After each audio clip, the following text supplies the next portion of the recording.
Thank you for reminding me to record this. Someone pointed out it doesn't look like I was recording. Thank you. Okay. Um, okay, let's move on though.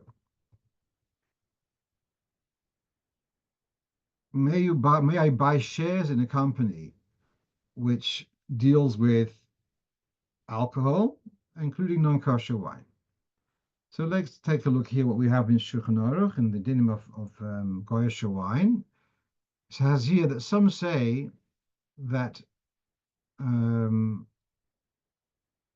that if the goy touches our wine nowadays, it's not also behanoah, only also to drink. And then he says, l'chatchila, you shouldn't buy wine and sell it for profit. Whereas there are those who are lenient in this too.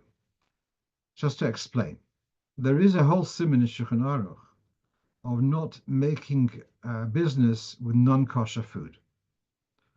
There, Shulchan Aruch differentiates between osim and haTorah and osim midrabanan. If it's osim and haTorah, you're not allowed to trade with it intentionally unless it comes your way. You go fishing, you pick up a non-kosher fish, you have to sell it, but you shouldn't go into business of trade for fish, for example. If it's a drabonon, you are allowed to trade with it. That's the way it's in Shulchan Aruch. Now, yet when it comes to wine, there seems to be some who are strict, although it's a drabonon. There are those who are stricter that you shouldn't trade with wine, and there are those who are lenient. Then we have in the Pischei Tshuva, he quotes from the Levushei Srod, who's Malabed Schus, that nowadays it's common that people do trade, even do trade with Goyish wine. Now, I remember when I was in, not talking about whiskey on Pesach, please, we're talking about Goyish wine, yeah? Whiskey on Pesach is a problem of chametz. Um, and when I was in Australia, there was a Chassidish Yid who had like a liquor warehouse, and he would sell Goyish wine also. And I asked him about this. He said if he wouldn't sell wine, his customers, like the pubs, wouldn't come to him for the whiskey and for the vodka either, because they want to go to one supplier. So, as I say, he was really a very Chassidus, and yet he was relying on the heter of selling wine. Now we're one step removed from this. We're talking about buying shares in a company. If you buy shares in a company which trades on Shabbos, which trades with ribbis, trades on chametz on Pesach, the general view is that if you have only a small amount of shares, not controlling interest, then you are allowed to own shares in such a company because you don't have control of what they're doing. So the choices which are made by the company, you're not part of those choices, and therefore it's okay to own shares in them. So here as I say, we're buying shares in such a company is that much more removed, and therefore I told the question that it is okay to buy shares in the company, even though they are also selling non-kosher wine. Let's move on. So the question we have here in question number 4 is if I have non-frum people for a meal, and I have non-mevushal wines at the table, and so they've had some wine, and then they've left some over at the table. And now, can I take that same wine and serve it to the same type of population, same type of guests? Also, not sure, not Shomer Shabbos. This is a question from a shliach in a small town in Moshav in Eretz Israel. Really, Messias Nefesh took a position, and these Eden there are not Shomer Shabbos. And I'm talking about them not Shomer Shabbos. They'll be driving around with they're far from it. And so he brings them to his house. Now, the simple answer is use yain mevushal, which solves the problem. Now, but is it okay to use this wine to give it to? So here you have several of the poskim deal with this question. And think of the following scenario: if you are a rabbi and there's a couple who want you to marry to officiate at their wedding, and you give the cup to the chosen, and he has a sip of wine. Now he's a Michal Shabbos, he's touched the wine. Then you take the cup of wine, you give it to the Kala, that this she should drink also. So now you've given wine which a Michal Shabbos has touched, and you're giving it now to another Yid to drink. So this again, the simple answer is use Yain Revushal. If you're officiating at a wedding, use Yain Revushal, solves the problem. And yet the poskim do find various heterim, if necessary. They say this. So this is from the Tzitz Eliezer. He brings something quite interesting from the Chassam Sofer. Now, what's the issue with wine? The issue with wine is if a goy touches wine and he has a kavona for Avodah Zarah, so he's caused it to be Yain Nesech. Now, to say that a Yid who is Mechal Shabbos in public is like a goy, that's a well-known halacha, with the limitations on that statement. But to say that he's thinking of Avodah Zarah, that's really, rather creative. Because it's Mechal Shabbos, therefore he's Avodah Zarah, what's one to do with the other? So indeed, the Chassam Sofer writes this. The Loikaim Malon, Kirib Yoina, the Chal Shabbos before Hesya, although he's a Mumel Chalatayre, he's not eligible to fill in a shoichet, however.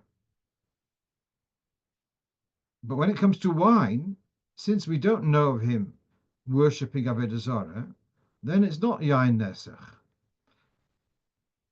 Let's say he was a guy who was an atheist, who's not serving Avodah Zarah altogether. That wouldn't be reason to call the wine Yain Nesach.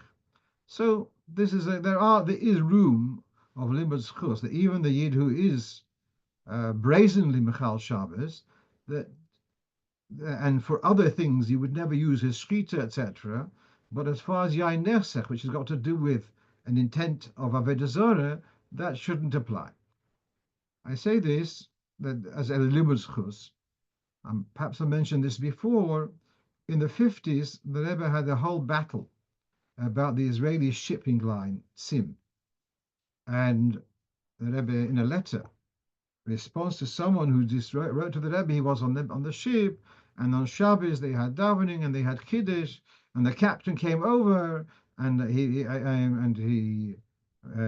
had some wine and made kiddush, whatever. And the Rebbe says, "Do you realize what you're saying? That the captain who's driving the ship on Shabbos, so he's a Mechal Shabbos. Now he touched the wine became usur. When you made the kiddush, you made a bracha peri gofen, not allowed to drink the wine, so it was bracha levatola." So the Rebbe says that like a whole string of things based upon that the captain who's driving, sailing a ship on Shabbos, who's Jewish, is menasech yain, does contaminate wine. So there is room for limud zchus. In that context, the Rebbe felt he brought that in as another factor of how wrong it is to travel on a boat which is operated by Yidden on Shabbos. Okay, so here comes another question number 5, that we have a minyan of 10 men, but only 6 daveners. Now, the other ones are, should we say, minyan challenged people, or they have some allergy, or should we say, they were thinking chassidus, or they were whatever, catching up with, I don't know. But there were only 6 daveners, and there are 10 people in the room. And one of them forgot to say Yalav Yover. So now he's going to have to daven Shemona again. So have we lost our minyan because one of the 6 crucial members of our quorum is out of commission?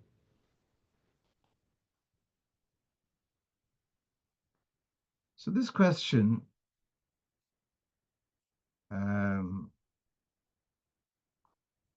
I thought it was dealt with in Ksos HaShulchan, but actually the Ksos HaShulchan is dealing with the other side of it. This fellow who forgot Yalav Yavai and has to daven again, can he be a mitzaref to another minyan? Can he be 6 for the next minyan?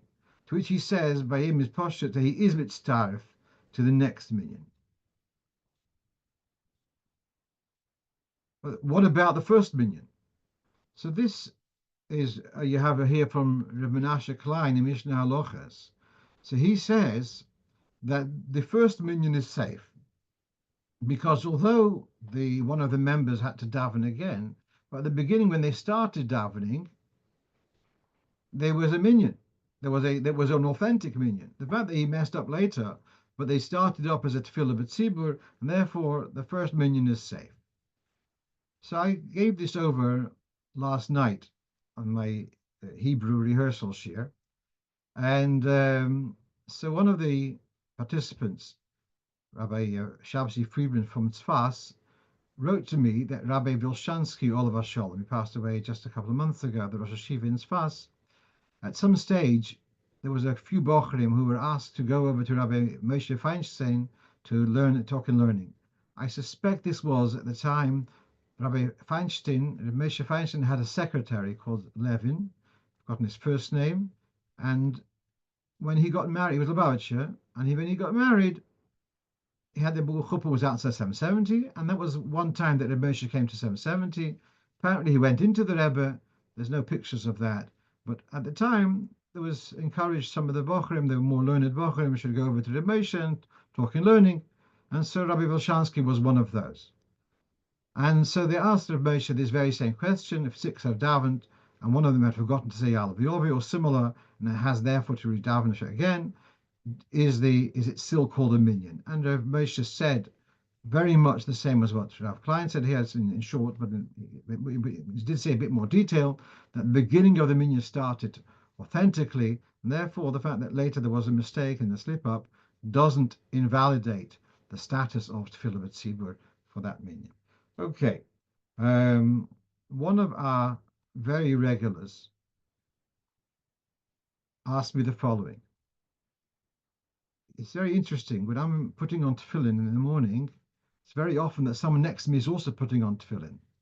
These are people who don't have minyan challenge problems, and so I'm in the middle of putting my shel yad, and I put on my shel yad, I said a bracha, put on shel yad, and whilst I'm wrapping my tefillin, the man next to me says a bracha on his putting on tefillin. Do I interrupt to answer? Do I answer amen to his bracha? So here you have, I told him right away, I remembered it was a discussion in Siman Chof Hey, and now let's see, the top is the Bar Heitev, and he quotes from the Sefer Dvar Shmuel, who was a Rav in Amsterdam about 300 years ago, a bit more, 350 years ago. He says to answer Omen to someone else's bracha is not okay. You're middle of putting on tefillin, to answer Omen to someone else's bracha on tefillin, he sees that as a hefsek.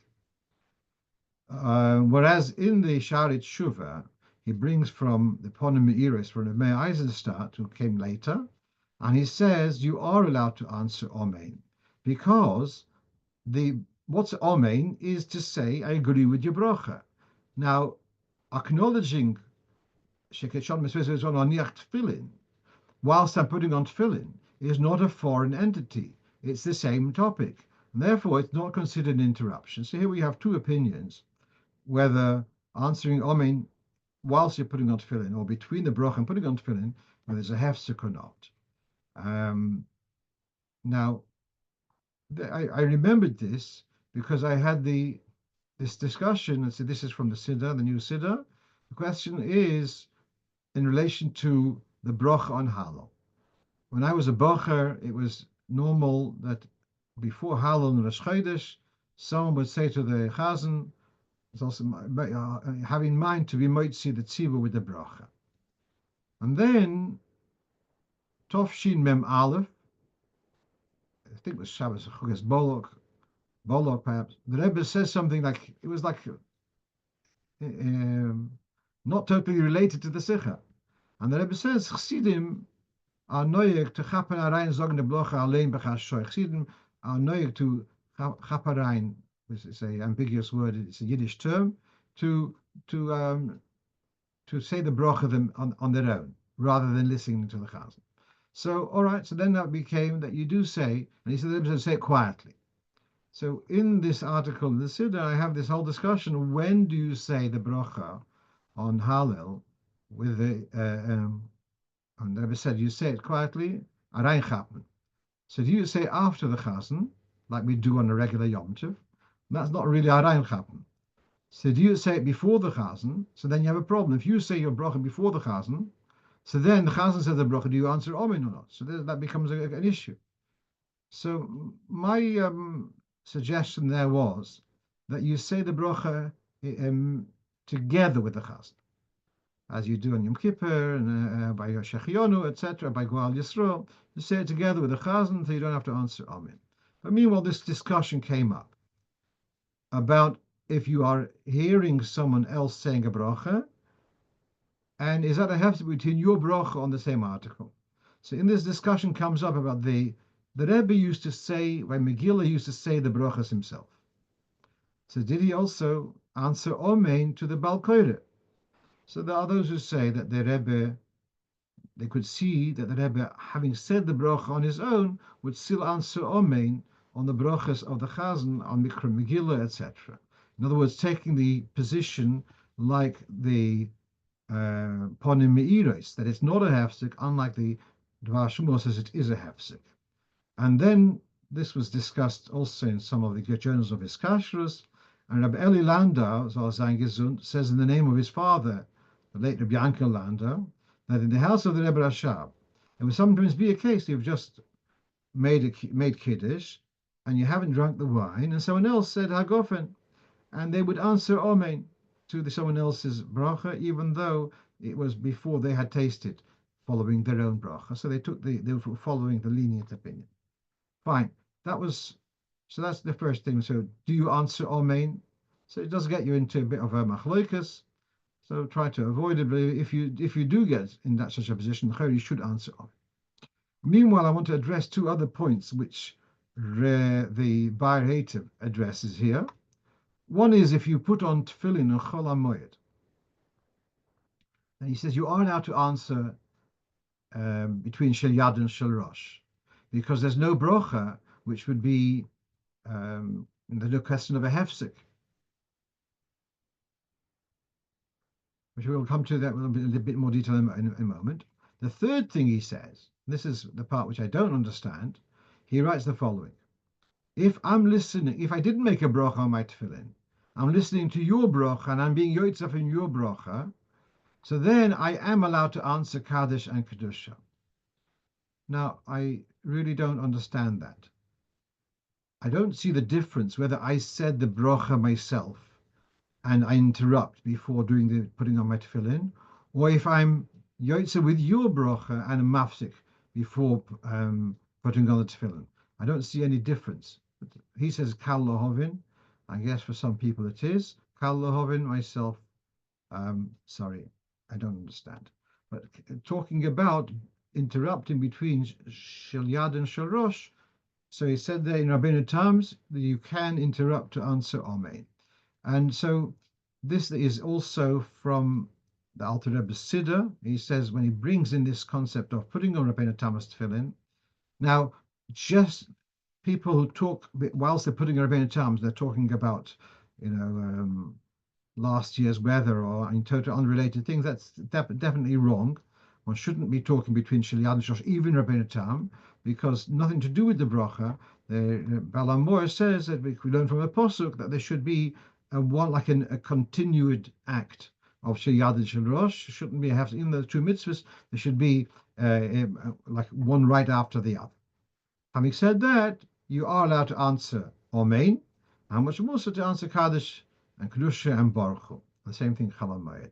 So this which the Shari Tshuva, the Bar Hater brought, that you are allowed to answer, you should answer Amen, whilst you're putting on a Rebbeinu Tam, which is Yad Rosh, the Alter Rebbe says so clearly. Okay.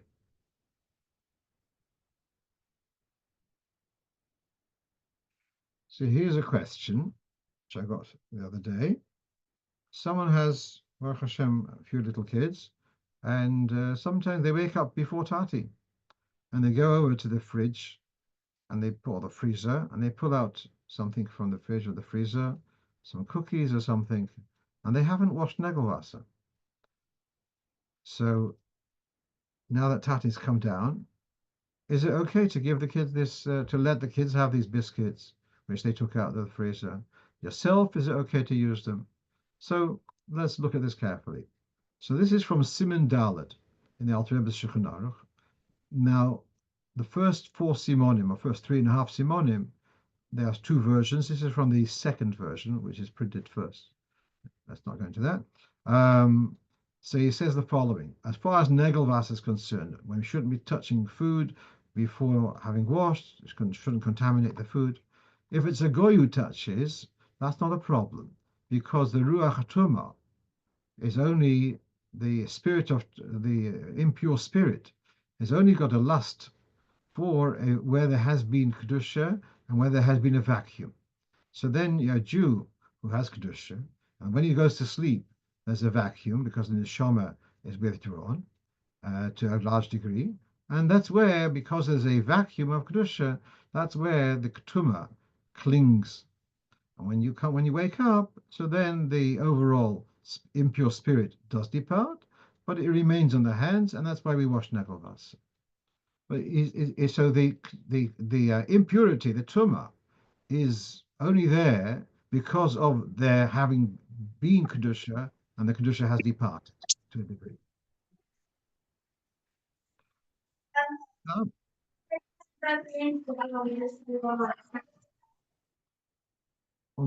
there, for this reason, that negelvasa has got to do with, or the tumas hayadayim has got to do with the presence of kedusha and having departed. It's customary to be lenient about this with regarding contact of children, little children who are less than the age of chinuch, which probably will be applicable in our situation. Why is that? Because the full entry of the neshama, of the nefesh of kedusha, would be by bar mitzvah. 13 years old, 12 years old, girl, boy. That's when they have mitzvahs. They are punishable. And so that's the complete entry of the Nefesh HaKadosh. When there's chinuch activities for Torah mitzvahs, so then they are doing mitzvahs. So because they're doing mitzvahs, so then they are acquiring some presence of the Nefesh of Kedusha, and therefore when they go to sleep, there's the absence, and therefore the need for Nagelvasa, etc.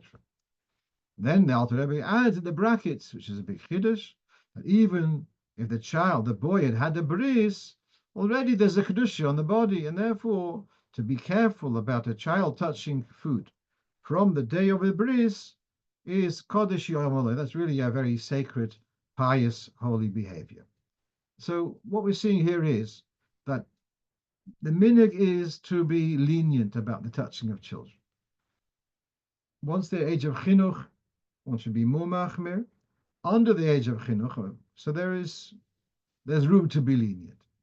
So what should you do, a meiser? So that's really your own judgment. The Alter Rebbe says no gula hokil, so to have the children to eat the stuff which they touched. I don't think one needs to be so machmir. For yourself, if you can afford not to use it for yourself, then it's kodesh yom eloi. It's mentioned in Shulchan Aruch, but if there's a need, one can be mekel.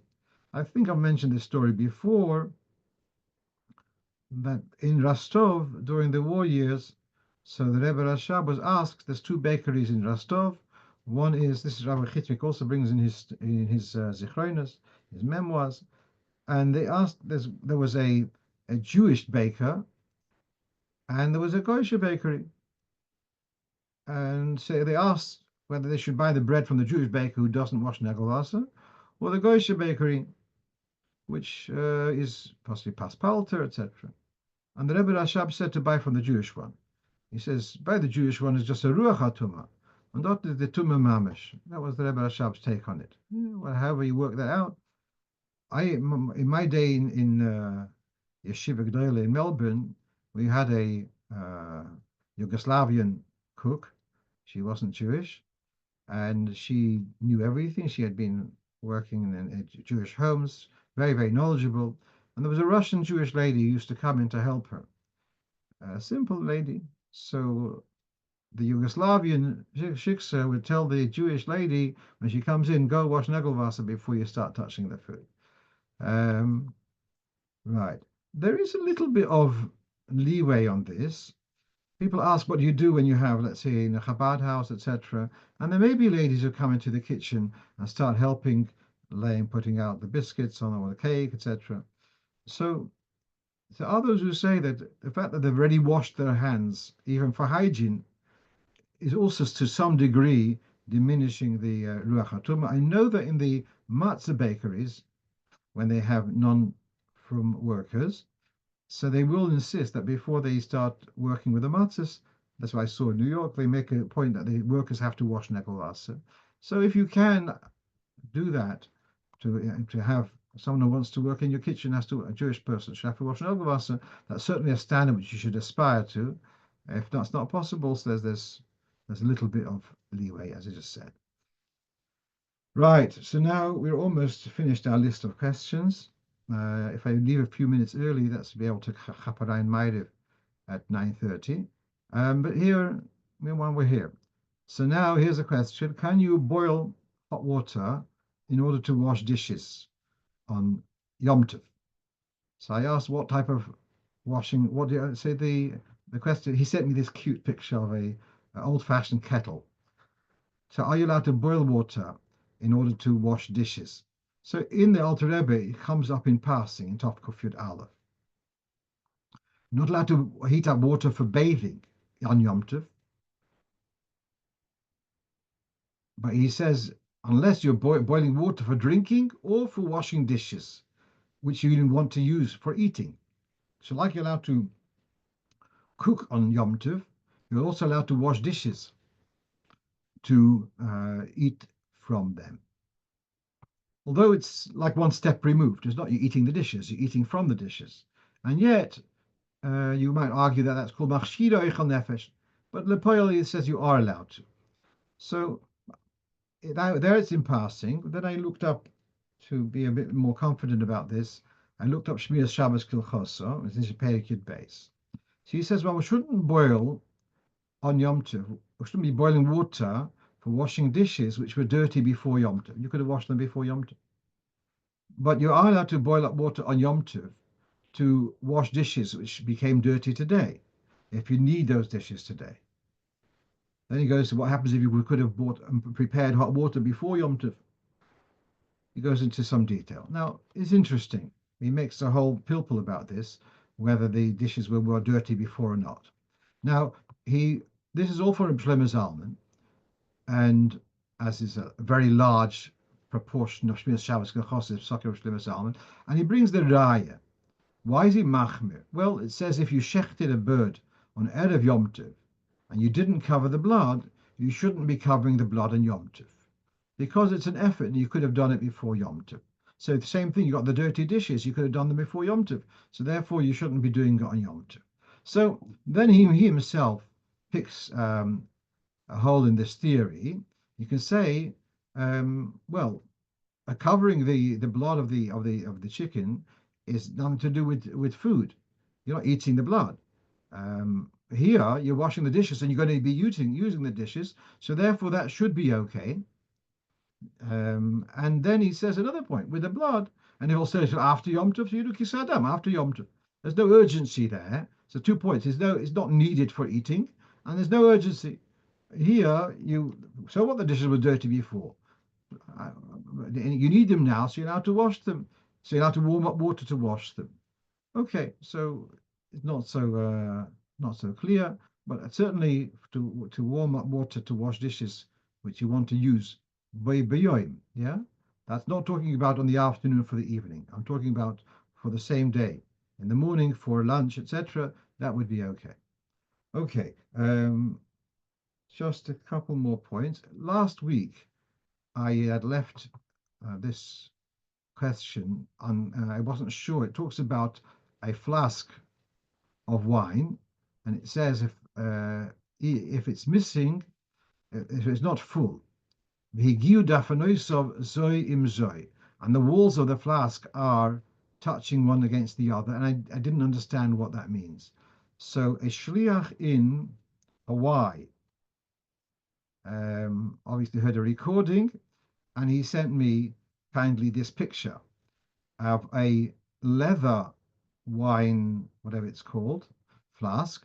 And imagine if this is filled to the top, then the walls are not touching one another. If you've taken several swigs of the stuff, so then there's more space, and the walls of the flask are touching one against the other. And that's what the Shulchan Aruch is talking about. The noid is a leather, must be a proper word for it, a leather flask of some sort, and that even if it's not filled and in a way that the walls at the top are touching one another, nevertheless, you are allowed to drink the wine which is in the flask, because touching a bottle from the outside or touching a flask from the outside is not derech nisr. That's not the way it would be done for consecrating wine for Avodah Zarah. The last thing I have to share with you is that last week we spoke about the fellow who on the Shvi Shel Pesach said Shechianu, and is he allowed to drink the wine, or does he have to say a new bracha hagofen, because the Shechianu wasn't warranted, and therefore it would be a hefsek. So I showed how the Shmir that someone had quoted Rav Shlomo Zalman as saying that it's okay, and then I showed how Nita Gabriel says it's not okay. So now this reminds me of a story of a fellow who is learning Mishnayos Be'ah, and he reads there. It says "Ein sodin dogin," that you're not allowed to catch fish. So he started making a whole journey around from town to town. You're not allowed to catch fish. You're not allowed to catch fish. Then one says, turn over the page.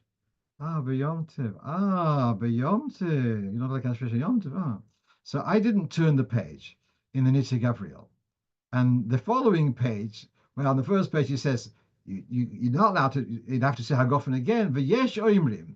The ain't sorach lachas levorach be'er Hagofen. There are those who say you don't have to say Hagofen again. And this is Shmiras Shabbos quoting from Shlomo Zalman. He says, and this is what someone has written into me, this Svara Midas Atzmoi. Someone told me to look over the page and then Nitty Gabriel. Another one just said the same Svara Midas Atzmoi. Two listeners, thank you.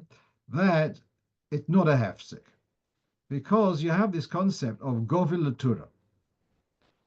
It says in the Gemara Brochus Daf Mem that you made a bracha on bread, and then you said, "Oh, the cows have to be fed," and then you want to eat the bread. So they say that's not a hefsek.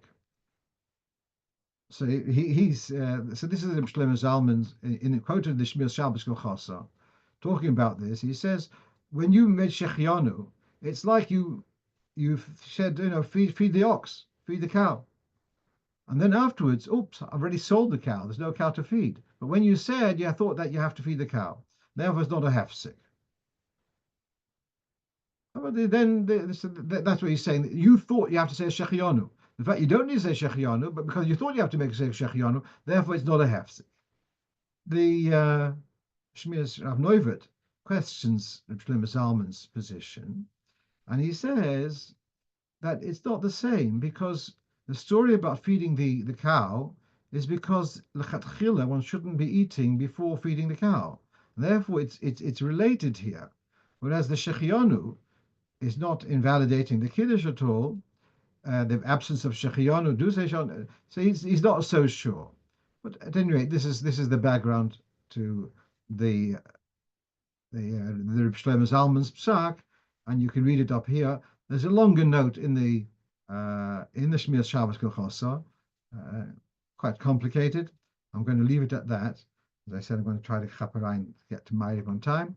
And wish you all a good Shabbos, and thank you for joining us. And we should hear Besudas Tovis, Yeshuas v'Nechomis, the Iker Mashiach Tzidkenu, Mehero v'Yameinu Mamish. Amen.